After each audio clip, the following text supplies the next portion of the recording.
সম্প্রতি সামাজিক যোগাযোগ মাধ্যমে একটি ভিডিও ব্যাপকভাবে ভাইরাল হয়েছে, যেখানে দেখা যায় একজন তরুণী একটি সাংস্কৃতিক অনুষ্ঠানে প্রাণ খুলে নাচ করছেন।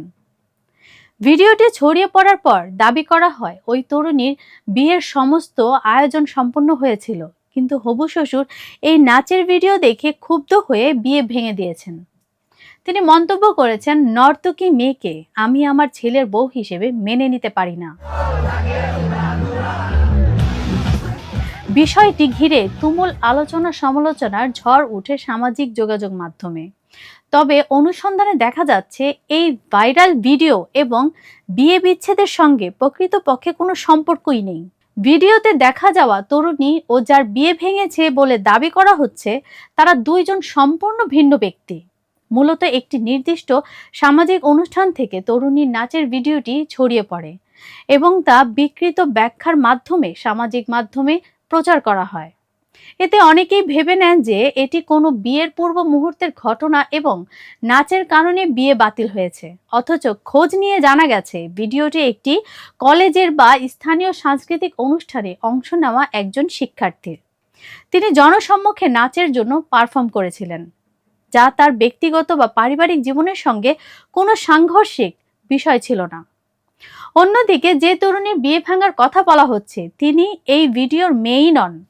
দুজনের মুখাবয়ব এবং পারিপার্শ্বিক আলাদা হলেও কেবল ভিডিওটি ভাইরাল করার উদ্দেশ্যে সামাজিক যোগাযোগ মাধ্যমে মিথ্যা ক্যাপশন ও গল্প সংযোজন করা হয়েছে।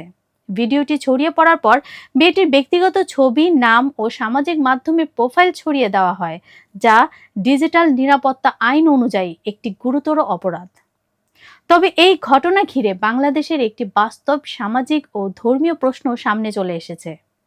অনেকেই প্রশ্ন তুলেছেন, একটি মুসলিম প্রধান দেশে কিভাবে এমনভাবে মেয়েদের মঞ্চে দাঁড়িয়ে শরীরের নির্দিষ্ট অংশ জোর দিয়ে নাচ বা অঙ্গভঙ্গি করার মতো উপস্থাপনাকে সমাজে মেনে নিচ্ছে। ইসলামী মূল্যবোধে চলা এই দেশের মানুষের একটা বড় অংশ মনে করেন, মেয়েদের এভাবে মঞ্চে উঠে শরীর দেখিয়ে বা প্রকাশ্য অঙ্গভঙ্গিতে নাচার সংস্কৃতি ইসলাম বিরোধী এবং এটি কোনোভাবে শরীয়তের সঙ্গে সামঞ্জস্যপূর্ণ নয়। শিল্প সংস্কৃতি চর্চা মানেই যে সব কিছু বৈধ তা নয়, আর শিল্পের নামে যদি অশ্লীলতা ঢুকে পড়ে তবে সেটিকে আর শিল্প বলা চলে না। একই কথা মনে করছেন দেশের বহু ধর্মপ্রাণ নাগরিক। এই ভিডিওকে কেন্দ্র করে অনেকেই মন্তব্য করছেন, আমরা হিন্দুস্তান না, মুসলিম দেশ বাংলাদেশ। এখানে পশ্চিমা বা ভারতীয় সংস্কৃতির অনুকরণে মেয়েদের শরীর দেখানো নাচ ইসলাম ধর্ম সমর্থন করে না। কেউ কেউ আরো বলছেন, একটি মেয়ে নাচে পারদর্শী হতেই পারে, কিন্তু সেটা যদি শরীর দেখিয়ে হয় তাহলে সেটা শিল্প নয়, সেটি ফিতনা।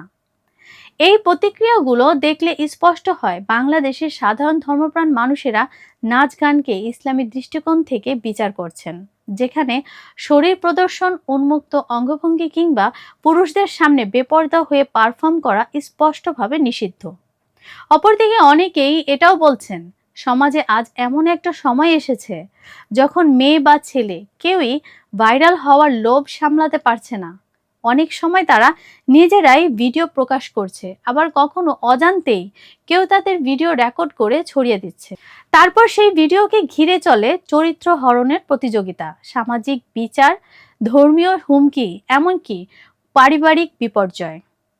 এই ঘটনার মূল শিক্ষা হলো, একদিকে আমাদের প্রযুক্তি ব্যবহার ও সামাজিক আচরণ নিয়ে সচেতন হতে হবে, অন্যদিকে শিল্প সংস্কৃতি চর্চার নামে শরীয়ত ও সামাজিক মূল্যবোধের সীমা অতিক্রম করা যাবে না।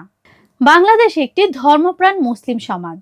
এখানে ব্যক্তির স্বাধীনতা আছে, তবে সেটি অন্যের মূল্যবোধে আঘাত করে, ধর্মীয় অনুভূতিকে অবমাননা করে এমন কিছু কখনোই গ্রহণযোগ্য নয়। ইসলামী দৃষ্টিকোণ থেকে শরীর প্রদর্শন বা বেহায়াপনার কোনো সুযোগ নেই। তাই এই ধরনের ঘটনা সামনে আসলে একদিকে মিথ্যে তথ্য ছড়ানোর বিরুদ্ধে কঠোর ব্যবস্থা নিতে হবে, অন্যদিকে ইসলাম বিরোধী সংস্কৃতি চর্চার বিরুদ্ধে সামাজিকভাবে সচেতনতা তৈরি করাও জরুরি।